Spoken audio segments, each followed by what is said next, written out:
La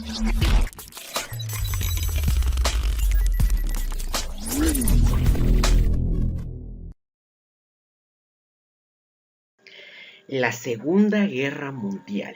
Sin duda alguna, el conflicto más sangriento y que más muertes ha dejado en la historia de la humanidad, y que sin duda alguna marcó al continente europeo al ser el mayor baño de sangre ocurrido en la historia y que desoló sus ciudades.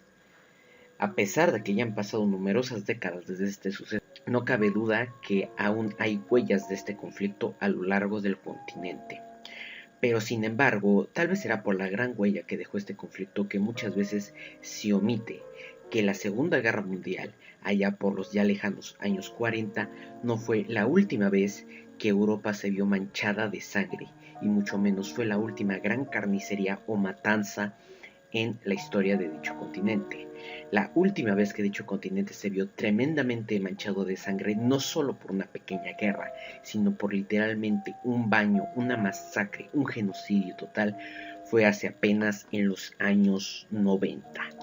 Y eso fue en lo que hoy es el territorio de la antigua ex Yugoslavia. Este país, que iba encaminado a la grandeza y prosperidad, en dicha década voló por los aires, destruyéndose y fragmentándose en el mayor baño de sangre, en uno de los mayores baños de sangre del continente europeo y el más reciente y el más olvidado. Y hoy conoceremos la historia de una de esas masacres y baños de sangre, la masacre de Srebrenica. Bien, comencemos. La antigua Yugoslavia, junto a la Unión Soviética, los dos grandes gigantes del socialismo-comunismo en Europa. Pero Yugoslavia, al estar encabezado por su líder Josip Broz Tito, sin duda se distanció bastante de la Unión Soviética, tanto que incluso logró perdurar y tener una estabilidad mientras la Unión Soviética ya iba encaminada hacia su final. Josip Broz Tito manejó con mano de hierro este país, ya que en este país siempre hubo un gran conflicto entre las numerosas etnias y poblaciones que habitaban en él, ya que en ellas encontrábamos bosnios, croatas, eslovenos, kosovares y montenegrinos, entre muchas otras, sin mencionar diferencias religiosas entre cristianos, ortodoxos y musulmanes. Tito gobernó este país y, como ya mencioné, lo encaminó hacia la riqueza y hacia la prosperidad. Pero el mariscal perdió la vida en los años 80 y muchos marcan que la muerte del gran mariscal Tito fue el inicio del fin de Yugoslavia. Aunque cabe destacar que durante gran parte de la década de los 80, Yugoslavia permaneció en paz, indiferente a la masacre que estaba por avecinarse, ya que Tito había dejado exactamente instrucciones de cómo iba a funcionar el país a su muerte. Pero como ya dije, estos grupos que convivían en la antigua Yugoslavia tenían grandes diferencias, y estas diferencias se vieron agudizadas cuando a finales de los 80 llegó al poder de Yugoslavia el líder serbio Slobodan Milošević. Milošević quería que Serbia tuviera el control absoluto de Yugoslavia, al ser el pueblo mayoritario. Quería modificar diversos factores como lo era la economía, la política y las leyes, quitándole autonomía a las demás provincias, lo cual sin duda alguna no agradó a las otras poblaciones. Milošević impulsaba tremendamente el nacionalismo serbio, y fue esto lo que provocó que las ideas de independencia de croatas y eslovenos empezaran a agudizar al no querer ser víctimas del régimen del serbio Milošević. Esto se inició en numerosas protestas a lo largo de Yugoslavia, que finalmente desembocaron en que en 1991 Eslovenia y Croacia proclamaran su independencia de la antigua Yugoslavia. Esto sin duda alguna no agradó nada a Milošević y trató de reprimirlos enviando tropas para contener a los ya formados ejércitos eslovenos y croatas, pero un grupo de serbios también no conformes con las políticas centralistas y totalitarias de Milošević se organizaron en Bosnia y proclamaron la independencia, formando así la República de Srpska. Por lo que podemos ver dentro incluso de este territorio, la denominada Bosnia-Herzegovina, encontramos tres grupos: los bosníacos musulmanes, los serbo-bosnios ortodoxos y los croato-bosnios católicos. La comunidad internacional hizo numerosos intentos para intentar frenar esta lucha armada, pero fue en vano. La guerra de Bosnia había comenzado, Milosevic sin duda alguna trataba de reprimir a estos territorios que intentaban independizarse. Se comenzó así una oleada primero de numerosos traslados forzosos de serbios y bosnios en las zonas donde eran mayoría o minoría. El área de Pangrije central en la región de Srebrenica tenía una importancia estratégica para la capital. Sin dicha área, que era de mayoría étnica bosnia, no habría integridad territorial dentro de la nueva entidad política de la República de Srebrenica. Los serbios intentaron evitar un enclave bosnio-musulmán dentro de sus territorios, que quedarían divididos en dos y separados de la propia Serbia, así como las áreas del este de Herzegovina, que estaban habitadas mayormente por serbios. Para evitarlo, iniciaron una limpieza étnica, con el fin de alcanzar una mayoría en este territorio y conservarlo para un futuro. Esta campaña afectó a los bosnios musulmanes. A pesar de que Srebrenica era de mayoría bosnia, el ejército serbo-bosnio en la zona y algunos grupos paramilitares de este país tomaron el control de la ciudad, matando y expulsando a los civiles a principios de 1992. Estas fuerzas eran comandadas por Nasser Oric, el cual se hizo con el control de Srebrenica.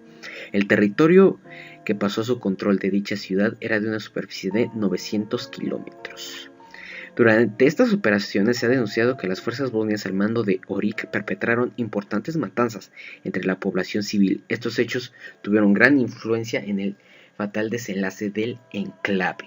Meses después, un reorganizado ejército serbio al mando del general Ratko Mladic contraatacó con una nueva ofensiva a gran escala, capturando Kovenik, Peć y Cerska.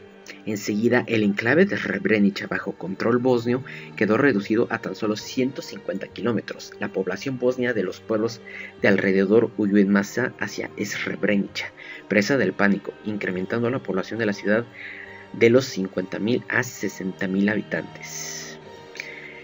Al ver sin duda alguna que esta situación se estaba saliendo de control y que se estaban comenzando a perpetrar numerosas violaciones a los derechos humanos, la ONU decidió mandar un contingente a esta zona, en particular a Srebrenica. En marzo de 1993, el general francés Philippe Morillon, comandante de las fuerzas de la ONU, visitó Srebrenica. Para entonces la ciudad se encontraba en estado de sitio y con sobrepoblación. No había siquiera suministro de agua corriente, pues las fuerzas serbo-bosnias las habían cortado y destruido. Abundaban también los generadores de electricidad improvisados y la comida, las medicinas y otros productos esenciales eran extremadamente escasos.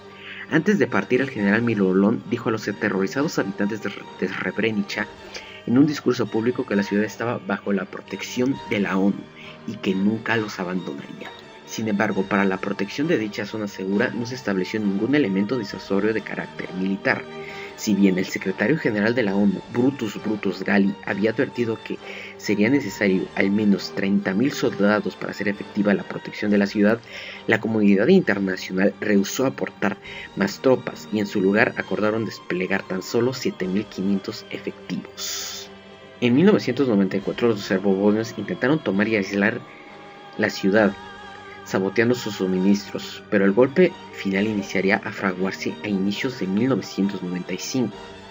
En dicho año, cada vez menos convoyes de suministros podían entrar a la ciudad. El contingente holandés enviado por la ONU, el Deutsche Bund, que tomó el relevo de dos compañías canadienses a principios de año, comprobó que la situación en Srebrenica se hacía cada vez más y más insostenible. Incluso ellos mismos contaban cada vez con menos alimento, medicinas, munición y combustible, por lo que se vieron forzados a patrullar la zona a pie, además de que algunos de sus integrantes que abandonaron el enclave en el curso de dichas patrullas fueron retenidos por las tropas serbias, de modo que el número de soldados de Srebrenica cayó a tan solo 400.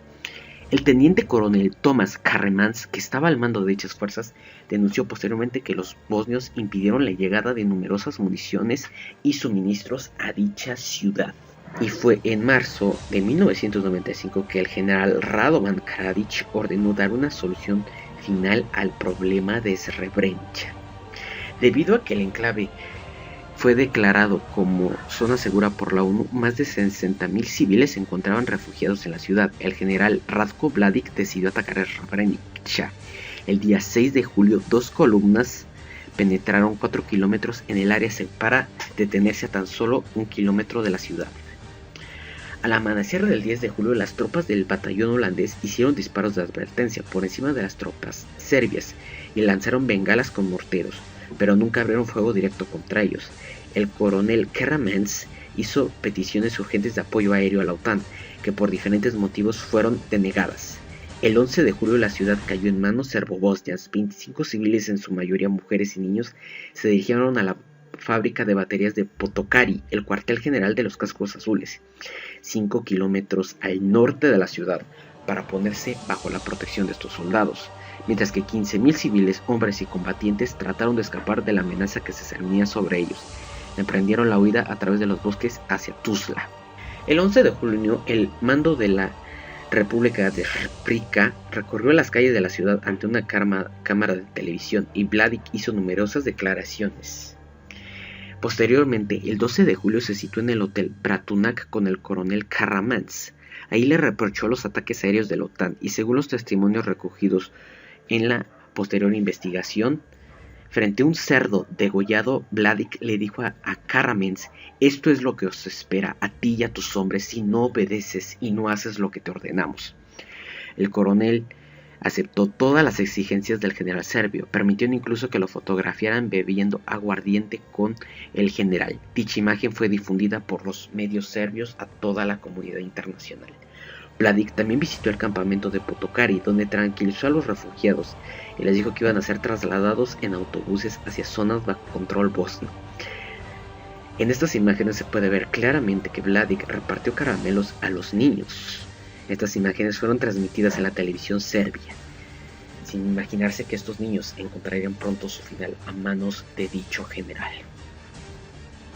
Con el pretexto de buscar espías o criminales enemigos, comenzó a separar y reunir a todos los hombres y niños para trasladarlos fuera de Srebrenica, pero los soldados del regimiento reportaron que a los alrededores del complejo iniciaron una oleada de saqueos, quemar casas y violación de mujeres y niñas, y la ejecución de numerosas personas. Se relata que atrás de la fábrica se formó una enorme montaña de cadáveres. Se trasladaron aproximadamente entre 8.000 y 9.000 niños y hombres. Uno de los generales de dicho batallón atestiguó que había escuchado que ningún hombre llegaría con las mujeres y los niños a su destino en Kladajak, y así fue, ninguno de ellos llegó. Mladić los había engañado a todos ellos, a los niños, a los hombres y a las mujeres, diciéndoles que los iban a trasladar, pero estos 8.000 hombres y niños encontraron su final. Fueron ejecutados mientras eran transportados en 60 camiones llevados a zonas despobladas donde fueron brutalmente asesinados, con técnicas que recordaban a los campos de exterminio de la Segunda Guerra Mundial. Todos los cuerpos fueron enterrados en fosas comunes, provocándose así una masacre total que hasta el día de hoy deja profundas marcas en la población de Bosnia. Las mujeres tuvieron que iniciar un éxodo masivo junto con el resto de la población. La reacción internacional ante dicha masacre fue muy débil para tratarse de la mayor masacre y el mayor genocidio desde la Segunda Guerra Mundial en suelo europeo. El Consejo de la ONU solo condenó el hecho, pero naciones como Reino Unido o España se negaron a prestar más apoyo. La difusión de las imágenes de las masacres por los medios de comunicación internacionales generó una fuerte ola de simpatía hacia los bosnios, llevando consigo una mayor ampliación de la comunidad internacional a la detención de la guerra. El propio Bill Clinton se mostró favorable 15 días después de conocida la masacre a levantar el embargo de armas que pesaba sobre Bosnia. Las imágenes horrorizaron a los medios internacionales, ya que se calcula que fueron entre 8.000 y 10.000 muertos los que cayeron en Srebrenica. Por fortuna para algunos se hizo una leve justicia, ya que absolutamente todos, desde Slobodan Milošević y el general Ratko Mladić, quien por este suceso se quedó con el apodo de El Carnicero de Bosnia, y su líder Radovan Karadzic, fueron juzgados años más tarde en los juicios del Tribunal Penal para la antigua Yugoslavia. Mladić fue condenado a cadena perpetua en 2016 y Karadzic fue condenado en 2016 a 40 años, pero en el 19 se le elevó a cadena perpetua. Todo esto por crímenes de genocidio y crímenes de lesa humanidad. Y pues bueno, aquí lo tienen. La masacre de Srebrenica, un baño de sangre total en suelo europeo. Ahora podemos ver que Europa no puede decir que desde la Segunda Guerra Mundial no ha visto un conflicto atroz y despiadado.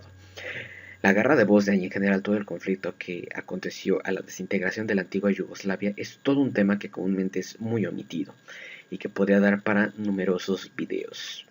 Pues bueno, espero que este video les haya gustado. Coméntenme, ¿ustedes conocían de este suceso? ¿Les gustaría que siguiera hablando más de ese suceso, de cómo se desintegró Yugoslavia? Y si les gustaría alguna biografía sobre alguno de estos personajes. Sin más que decir, nos vemos en el próximo video. Adiós.